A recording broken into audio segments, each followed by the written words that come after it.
Bueno, buenas tardes. Hoy voy a dar la clase teórica sobre aparato cardiovascular, tanto la actividad eléctrica primero como la actividad mecánica del corazón. Voy a compartir el PowerPoint. Bien, el aparato circulatorio. El aparato circulatorio humano, sabemos que es un circuito doble y cerrado. Cerrado porque la sangre siempre circula dentro de los vasos sanguíneos.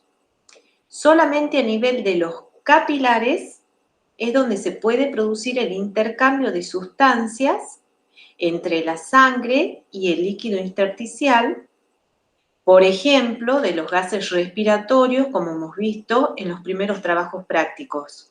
Pero las células de la sangre, como los glóbulos rojos, siempre van a permanecer a menos que haya una hemorragia dentro de los vasos sanguíneos. La sangre nunca sale de los vasos sanguíneos, por eso se considera que el sistema es cerrado.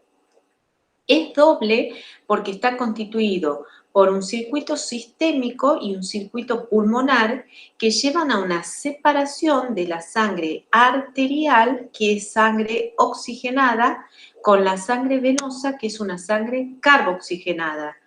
Mientras el circuito esté bien, nunca hay mezcla de la sangre oxigenada con la sangre carboxigenada. El sistema circulatorio doble está organizado por dos circuitos. Un circuito que es el circuito mayor o sistémico y un circuito menor o pulmonar. El circuito, voy a comenzar con el circuito mayor. Se denomina mayor porque el recorrido que tiene que hacer la sangre es más grande. Debe ir a toda la economía, al tronco superior, al tronco inferior. Se llama sistémico porque se dirige a todos los sistemas de órganos. El objetivo es el intercambio a nivel de los capilares sistémicos de los elementos de la sangre entre esta última y el líquido intersticial o líquido extracelular. También el intercambio, por supuesto, de los gases respiratorios, oxígeno y dióxido de carbono. Mientras que el circuito menor o pulmonar se llama menor porque está haciendo un recorrido, como el nombre también nos indica, a los pulmones, corto, es un recorrido corto. En el tórax, al lado del corazón, se encuentran los pulmones y tiene como objetivo la hematosis, es decir, el intercambio de gases a nivel de los capilares pulmonares entre la sangre que cede el dióxido de carbono, que luego va a ser expulsado al aire, y el oxígeno que es tomado desde los alvéolos pulmonares hacia la sangre.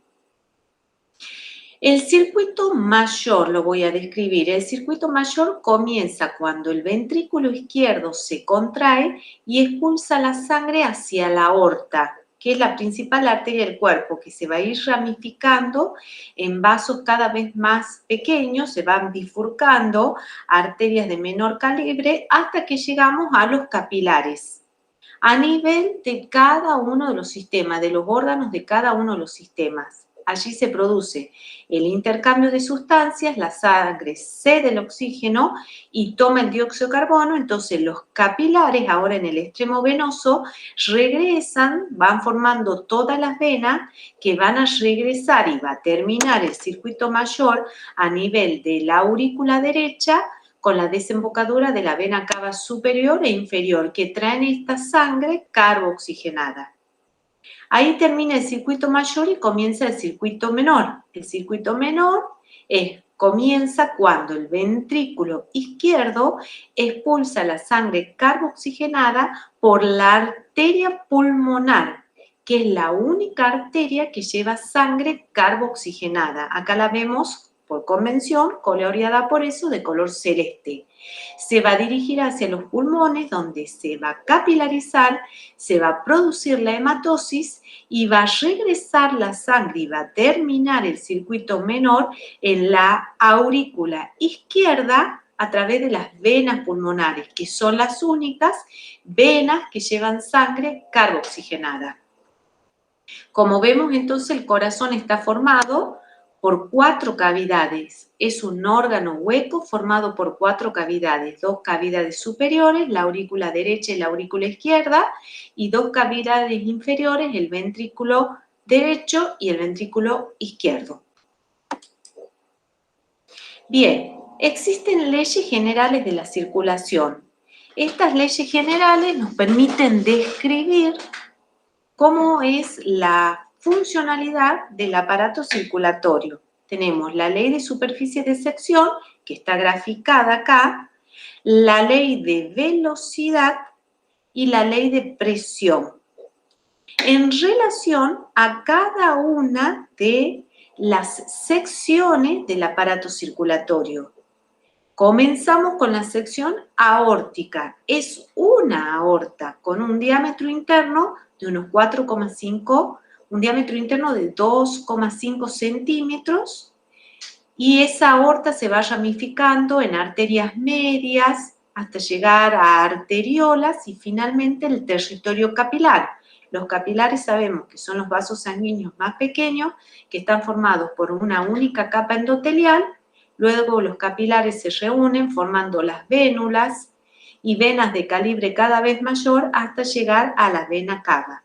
Es decir, que acá tenemos todo el territorio arterial, que son los vasos de resistencia del aparato circulatorio, los capilares, que van a ser los vasos por donde se van a producir el intercambio de sustancias, y tenemos el territorio venoso, que son los vasos de capacitancia del aparato circulatorio. Si vamos al caudal y lo tuviéramos graficado acá, veríamos que el caudal sería una línea recta. Es decir, el caudal no va cambiando. El caudal es lo mismo que el volumen minuto circulatorio o, según algunos autores, gasto cardíaco. Es la cantidad de sangre que pasa por una sección del aparato circulatorio en un minuto. Volumen minuto circulatorio. La cantidad de sangre que pasa por la aorta, que es solo una. La cantidad de sangre que pasa en un minuto por todas las arterias medias, que son más. La cantidad de sangre que pasa por todos los capilares, que son muchos, en un minuto. La cantidad de sangre que pasa por venas de tamaño mediano o venas cava en un minuto. Y esa cantidad, que es el caudal o volumen minuto circulatorio, es de unos 5 litros por minuto. La cantidad de sangre que expulsa el ventrículo izquierdo es igual a la cantidad de sangre que expulsa el ventrículo derecho.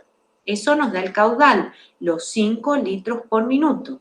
Si recordamos del trabajo práctico número 1, la volemia era de 5 litros.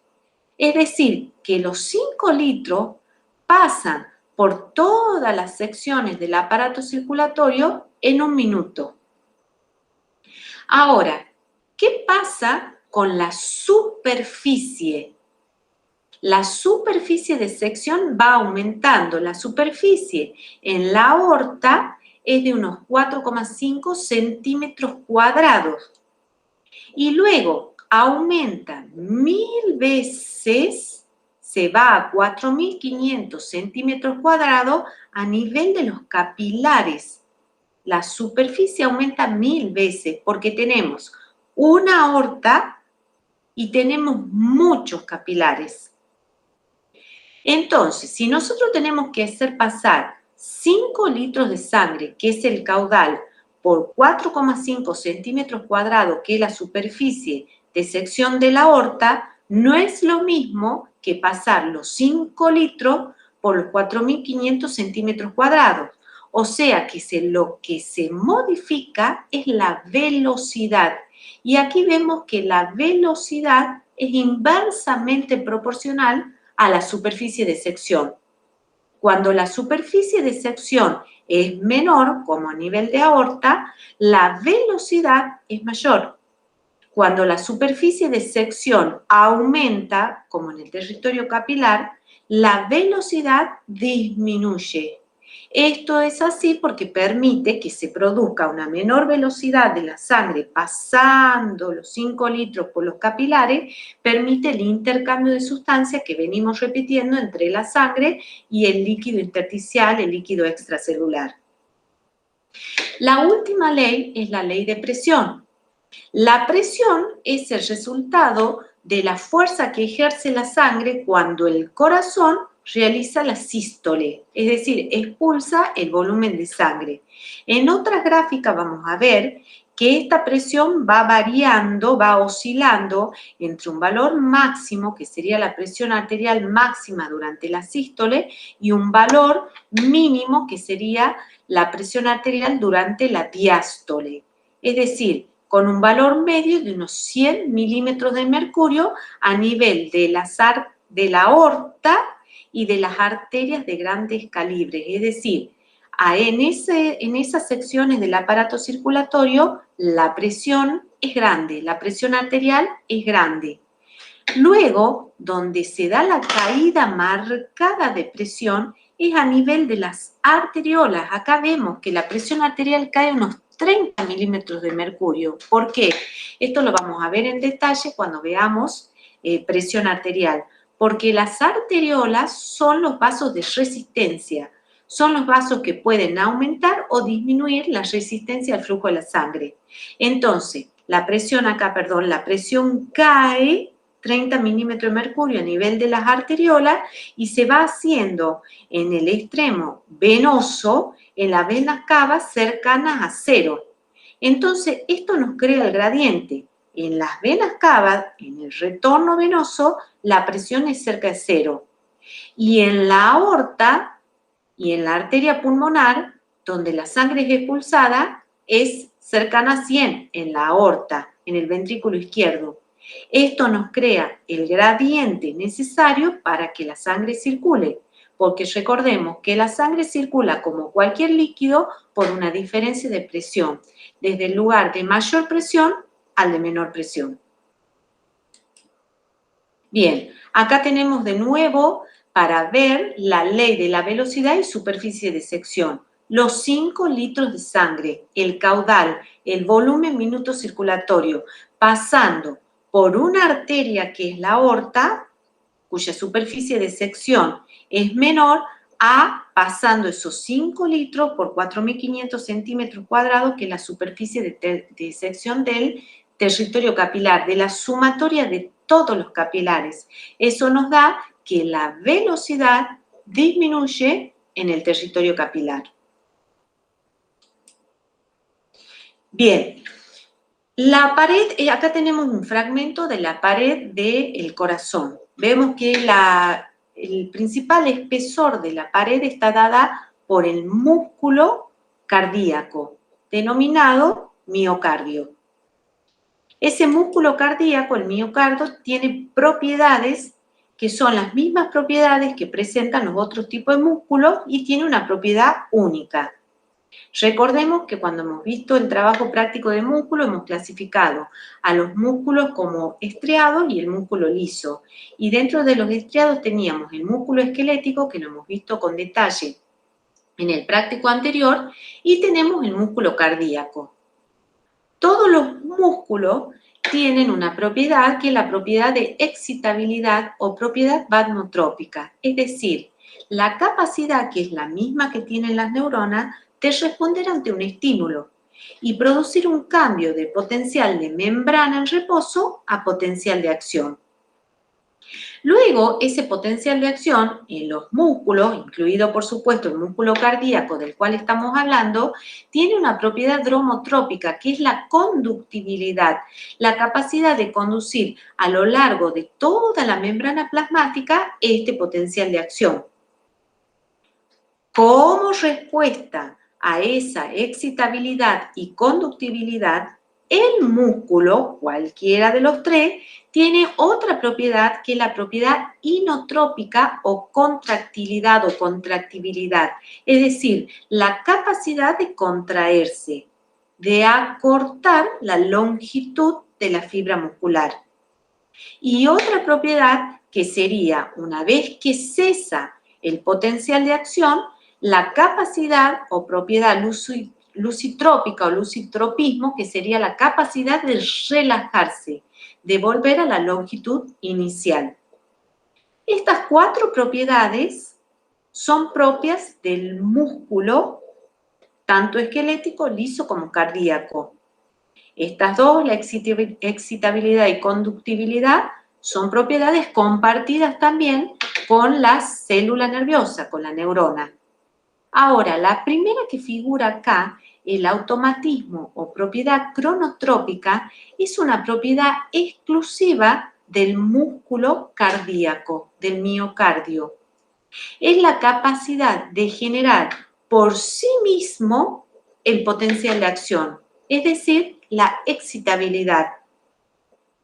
Si yo aislara de una rana el gastrocnemio, que es un músculo de la pierna, y el corazón, y a los dos lo colocara en una solución de Ringer, al corazón lo vería que late por sí mismo, mientras que el gastrocnemio no se contrae a menos que yo lo estimule. ¿Por qué? Porque el músculo esquelético, cualquiera sean los músculos esqueléticos, necesitan recibir orden por parte del sistema nervioso central a través de la motoneurona A-alfa, como hemos visto en el práctico anterior, que va a liberar acetilcolina para producir la excitabilidad, conductibilidad y posterior contractilidad.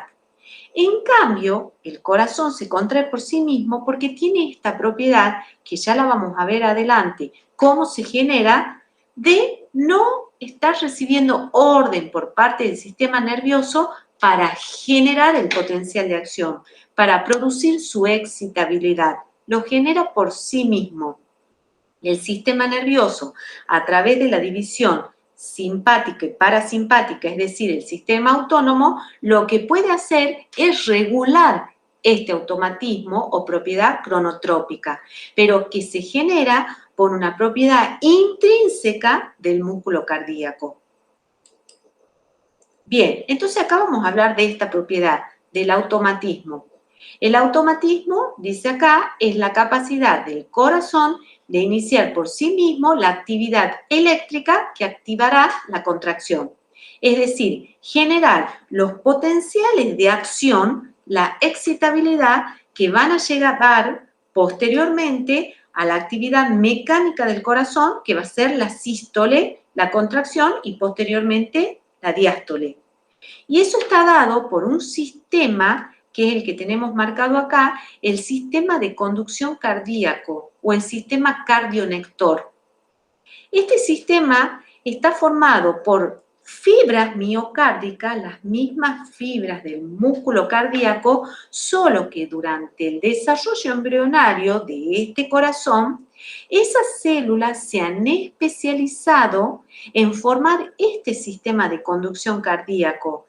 Entonces, de las propiedades del músculo que hemos visto, han perdido o han dejado de lado la propiedad de contractibilidad, la propiedad inotrópica, porque estas fibras tienen muy pocos filamentos de actina y miosina. No es su función contraerse. Para eso está el resto de las fibras del miocardio. Han desarrollado la función de cronotropismo, es decir, el automatismo, la función de excitabilidad vasmotrópica y la función o propiedad de conductibilidad, la dromotrópica. Este sistema cardionector está formado por un nódulo, que es un conjunto de estas células excitables que se encuentra en la pared posterior de la aurícula derecha por debajo de la desembocadura de la vena cava. Este nódulo sinusal va a generar por sí mismo, automáticamente, cronotropismo, estímulos de contracción, potenciales de acción, 70 veces por minuto. Por eso se lo denomina el marcapasos cardíaco.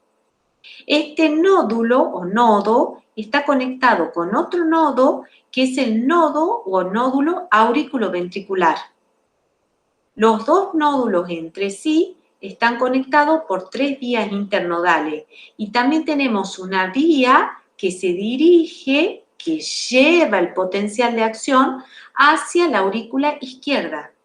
Estamos hablando de la actividad eléctrica del corazón. Estamos hablando de un sistema especializado que se ha desarrollado durante el desarrollo embriológico de este corazón para generar por sí mismo el estímulo eléctrico. El nódulo auriculoventricular luego se continúa con el haz de His y las fibras de Purkinje. Bien, antes de continuar, vamos a ver este punto que habla de la conductibilidad, la propiedad patmotrópica, y va a explicar el porqué de este funcionamiento del sistema cardionector. Acá tenemos dibujadas dos porciones de dos miocitos, de dos fibras musculares cardíacas. Acá tenemos filamentos de actina y de miocina. Tenemos dibujada la mitad de una sarcómera de ambas fibras. Acá vemos un corte histológico, un preparado histológico. Observamos estas fibras musculares cardíacas y estas estructuras que son los discos intercalares. En los discos intercalares vamos a tener uniones intercelulares. Esas uniones intercelulares son los desmosomas, que van a permitir que estas células permanezcan unidas físicamente, y luego vamos a tener, las gap junction o uniones tipo nexos. Las gap junction serían canales que comunicarían una célula con la otra, permitirían el pasaje de iones, son canales iónicos, principalmente estamos hablando del sodio, de una célula a la otra, de modo tal que los iones, el sodio, se muevan de una célula a la otra como si no hubiera límites celulares. Por eso hablamos que el miocardio es un sincicio funcional. No hay límites celulares funcionales. Todo el miocardio tiene que funcionar como un sincicio funcional para que se contraiga en simultáneo y sea eficiente la actividad del músculo cardíaco. Ahora, la cantidad que haya de estas gap junction es lo que nos va a permitir una mayor o menor velocidad de movimientos de iones. Si nosotros acá tenemos más cantidad de uniones tipo nexo, quiere decir que los iones se mueven más rápidamente entre una célula y la otra. Si tenemos menos cantidad de uniones tipo nexo, quiere decir que se dificulta un poco el movimiento de los iones del sodio entre una célula y la otra.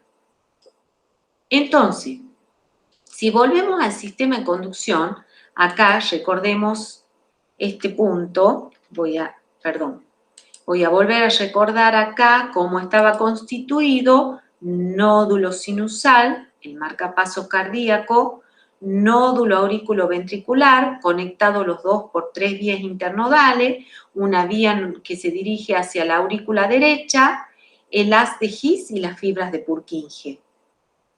Ahora vamos a ver en la función, vamos a ver que acá en el nódulo sinusal es donde en el instante cero se genera el potencial de acción, que se va a conducir rápidamente al nódulo auriculoventricular. Pero a este nivel, a nivel de fibras de transición y haz penetrante del haz de His, va a ocurrir un enlentecimiento, se va a producir un enlentecimiento en la conducción del potencial de acción, de modo tal que las aurículas se contraigan antes que los ventrículos. ¿Y por qué ocurre esto? Y acá vemos este gráfico. No lo tenemos dibujado acá el nódulo sinusal, tenemos dibujado el nódulo auriculoventricular, tenemos la porción terminal de las 3 vías internodales que comunican los dos nódulos. Luego tenemos acá las fibras de transición en el nódulo auriculoventricular y las fibras penetrantes y luego el haz de His. Si podemos ver acá, separando lo que sería aurícula de ventrículo, tenemos un tejido fibroso, que es un aislante eléctrico, de modo tal que el único sitio por donde puede ser conducido el potencial de acción, que sabemos que es una corriente eléctrica, va a ser a través de todo este sistema de conducción cardíaco. Entonces, en el instante cero se genera el potencial de acción en el nódulo sinusal. Tarda en llegar hacia las vías internodales 0,03 segundos al final de las vías internodales.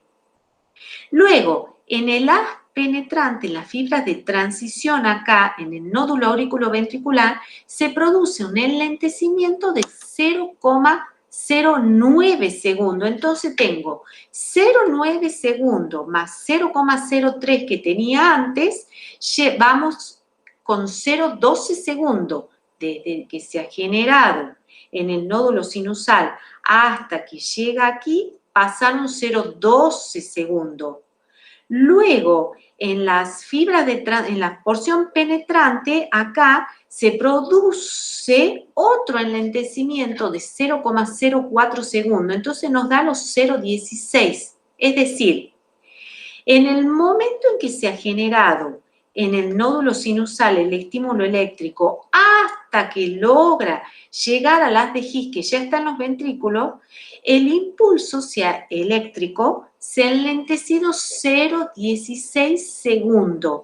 Eso va a dar margen a que las aurículas se contraigan antes que los ventrículos. Luego se va a acelerar a nivel de haz de His y fibra de Purkinje acá. Lo vamos a ver que se acelera. Tenemos lo mismo, acá tenemos nódulo sinusal, instante cero se genera el potencial de acción, tarda 0,03 segundos y finalmente hasta que llega al haz de His tenemos 0,16 segundos transcurridos, las aurículas se contraen. Ahora se acelera la conducción y en 0,22 segundos llega hasta la última fibra del miocardio ventricular y se contrae como un sincicio funcional el ventrículo izquierdo y el ventrículo derecho. ¿Por qué acá es más lento? ¿Por qué acá es más rápido? Por lo que expliqué hace un rato, por la cantidad de uniones tipo nexo. Si tenemos menos uniones gap junction o tipo nexo o uniones comunicantes, más dificultad que se muevan los iones de sodio y generen despolarización. Cuando tenemos más gap junction o todos los sinónimos que he mencionado hace un rato, mayor velocidad de conducción. Entonces aquí, a nivel del nódulo auriculoventricular, donde tenemos el enlentecimiento, vamos a tener menos uniones tipo nexo, mayor dificultad de movimiento de iones de sodio entre todas las fibras que constituyen este sincicio funcional, mientras que a nivel de haz de His y fibra de Purkinje tenemos más uniones tipo nexo, los iones se mueven entre todas las fibras como un sincicio muy veloz, de modo tal que para que sea eficiente la sístole, la contracción del ventrículo, casi todas las fibras se contraigan en simultáneo. Bien, acá tenemos el gráfico que es de Galton, en donde nos muestra esos tiempos. Bueno, ahora vamos a explicar estos potenciales de acción. Nosotros tengamos siempre en mente que lo que estoy describiendo ahora es la actividad eléctrica del corazón.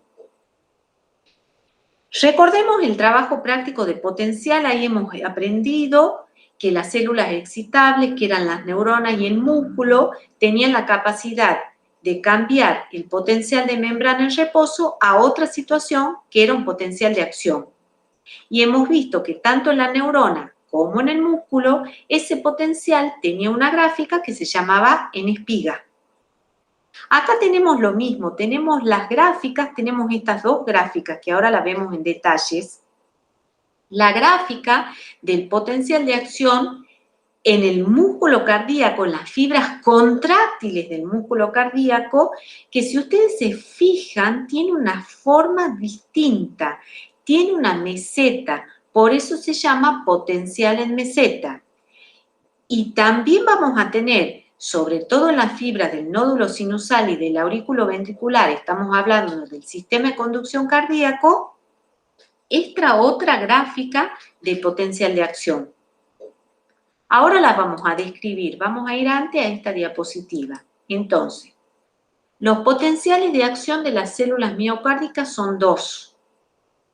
Un potencial de acción de respuesta rápida, que es el potencial en meseta, y un potencial de acción de respuesta lenta. Ahora vemos en detalle ambas gráficas. El potencial de acción de respuesta rápida se da en los miocitos, es decir, en las fibras musculares cardíacas de las aurículas, de los ventrículos, es decir, aquellas que se contraen, que realizan sístole, y en las células de Purkinje, que están especializadas en la conducción. Mientras que el potencial de acción de respuesta lenta ocurre en el nódulo sinusal, en el aurículo ventricular y en las zonas de aurículos y ventrículos especializados en la conducción. Vamos a describir ambos tipos de potenciales. Acá tenemos el potencial de meseta. Hemos dicho, el potencial de meseta es el potencial del miocito, de la célula miocárdica contráctil, con la función contráctil. Entonces, como ya sabemos, partimos de un potencial de membrana en reposo, se llama fase 4. Este potencial de membrana en reposo ocurre lo mismo que venimos estudiando previamente, por una permeabilidad aumentada para el potasio, por los aniones no difusibles y por la bomba de sodio y potasio, es decir, todos los tres mecanismos que sabemos que generan el potencial de membrana en reposo, la fase 4. Que es de menos 90 milivoltios. Recordemos que el signo menos nos indica que el interior es negativo con respecto al exterior. Ahora, cuando se recibe el estímulo apropiado, ese potencial se va haciendo menos negativo hasta que se acerca a este valor que ya sabemos que es muy importante, que es el valor umbral. ¿Por qué? Porque el umbral es la llave para la apertura de las compuertas de activación de los canales rápidos de sodio. Y ahí se produce la fase 0, una despolarización rápida. Entran iones sodio al interior de la célula, con lo cual entran cargas positivas, es decir, que el interior se va haciendo cada vez, ahí este cursor, se va haciendo cada vez menos negativo hasta que incluso se hace el interior positivo, más 35. En ese momento se cierra la puerta de inactivación de los canales rápidos de sodio y se produce, fíjense, una pequeña fase de repolarización, que es la fase 1, que se daría por la entrada de aniones cloro y también por una salida temprana de potasio. Luego sigue la fase característica de este potencial, que es la fase 2, que es la fase de meseta. Por la apertura de canales de compuerta de voltaje lentos de calcio y sodio. Ahora empieza a entrar calcio y sodio y esto hace que el tiempo de este potencial de acción sea más largo, 200 milisegundos. Ahora se cierran estos canales y recién se abren las compuertas de activación de los canales de potasio, que son más lentos. Y por lo tanto sale el potasio y se genera la fase 3, que sería la fase de repolarización. Y luego se vuelve a la fase de reposo. Tanto en la fase 0 como en la fase 1 como en la fase de meseta 2, es decir, desde aquí hasta aquí, es lo que sería el periodo refractario absoluto. No se puede generar un segundo estímulo por más fuerte que sea.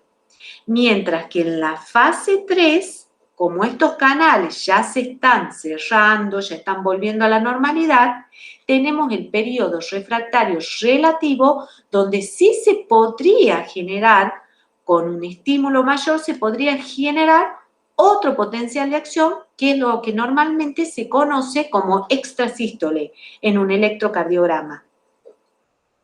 La fase 0 se da por la apertura de canales rápidos de sodio, la fase 1 se da por una entrada de cloro y una salida de canales rápidos de potasio que se cierran, y luego se produce la fase 2 o de meseta por la entrada de canales o aperturas de canales lentos de calcio y sodio, por lo tanto entrada e ingreso de estos iones, y finalmente la fase 3 sería por la apertura y salida de potasio, fase de repolarización. En cambio, el potencial de respuesta lenta, ya vemos que la gráfica es distinta. Si la vemos a la gráfica, no tenemos una despolarización tan marcada. ¿Por qué? Porque ya estamos partiendo de un potencial de membrana en reposo menos negativo, de menos 55. Partiendo de este nivel, los canales rápidos de sodio, estos canales rápidos de sodio que teníamos acá, estos, acá están inactivados. O sea que no participan los canales rápidos de sodio, sino que participan los canales, la despolarización se da por canales lentos de sodio y de calcio. Y luego se produce la repolarización por los canales de potasio. Entonces esta es la gráfica que tenemos del potencial de acción en el nódulo sinusal, en el nódulo auriculoventricular, y también tenemos que observar este punto, que es muy importante. 4. Vayamos a la gráfica anterior. Busquemos qué es la fase 4. La fase 4 es potencial de membrana en reposo. La fase 4 es una línea recta acá, continua en el tiempo, hasta tanto llegue un estímulo. Del mismo modo, la hemos estudiado en el práctico de potencial de acción y en el práctico de músculo esquelético. Una línea recta, en función del tiempo. Pero si nos vamos acá, a este gráfico, la observemos a la fase 4 y vemos que es una pendiente en función del tiempo. Pasa el tiempo y el potencial de membrana en reposo no permanece estable, sino que el potencial de membrana en reposo es inestable. Y esta inestabilidad, esta pendiente en la fase 4, es la base del automatismo. ¿Qué era el automatismo? La propiedad cronotrópica, la propiedad de generar por sí mismo el estímulo eléctrico. Es una permeabilidad que tiene el músculo cardíaco en el sistema de conducción, en el nódulo sinusal, en el aurículo ventricular, para los iones sodio. Es una permeabilidad intrínseca para el sodio. Es un potencial de membrana en reposo que tiene canales de sodio abierto que permiten que el sodio vaya entrando y vaya haciendo el interior de la membrana menos negativo hasta que se acerque al umbral, y así se genera el potencial de acción. No se genera el potencial de acción porque llega una orden por parte del sistema nervioso, un potencial eléctrico, sino se genera por esta potencial de membrana en reposo inestable. Permeabilidad intrínseca para el sodio. Esto es la base del automatismo. Bien, entonces, una vez que se ha generado allá en el nódulo sinusal, se ha enlentecido en el aurículo ventricular, se ha conducido rápidamente por todo el haz de His y de las fibras de Purkinje, llega a la membrana del músculo. Este sería un miocito contráctil, esto sería la membrana, llega ese estímulo eléctrico y entonces se genera el potencial de meseta. Este potencial de meseta se va a conducir también al interior de la fibra muscular por el túbulo T, como ya hemos visto en músculo esquelético. Pero recordemos que durante la meseta se produce la entrada de calcio. Entonces, este calcio que ingresa del medio extracelular junto con la liberación del calcio del retículo sarcoplasmático que ya conocemos del músculo esquelético, ese calcio se va a unir a la troponina C, va a correr todo el complejo troponina-tropomiosina, va a permitir la interacción de la actina y la miosina en los sitios activos de la actina que ahora quedan descubiertos y la miosina realiza el golpe de fuerza. Es decir, lo que ya conocemos, el acoplamiento excitación-contracción. En respuesta a la actividad eléctrica, el músculo cardíaco se contrae. La diferencia es que tiene importancia la participación del calcio extracelular, del calcio que ingresa durante el periodo de meseta del potencial de acción. Luego, para que se produzca la relajación, ese calcio es vuelto a secuestrar y guardado en el interior de la cisterna del retículo sarcoplasmático por una bomba de calcio, es intercambiada por un intercambiador sodio-calcio, es bombeada por una bomba de sodio-potasio y en menor medida es sacado el calcio hacia el exterior por una bomba de calcio y por lo tanto el músculo se relaja y estaríamos en el periodo de diástole. Para terminar esta imagen, acá tenemos un receptor de catecolamina. Las catecolaminas son la adrenalina y la noradrenalina. Allí estaríamos hablando del sistema nervioso autónomo simpático.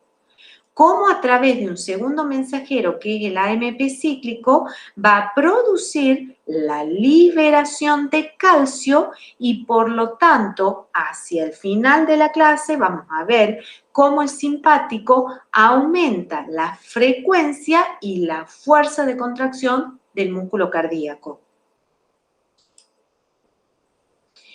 Bien, hasta acá vamos a llegar con lo que sería la actividad eléctrica del corazón. Bien, dejo de compartir y voy a detener la grabación y voy a hacer un segundo video con la actividad mecánica.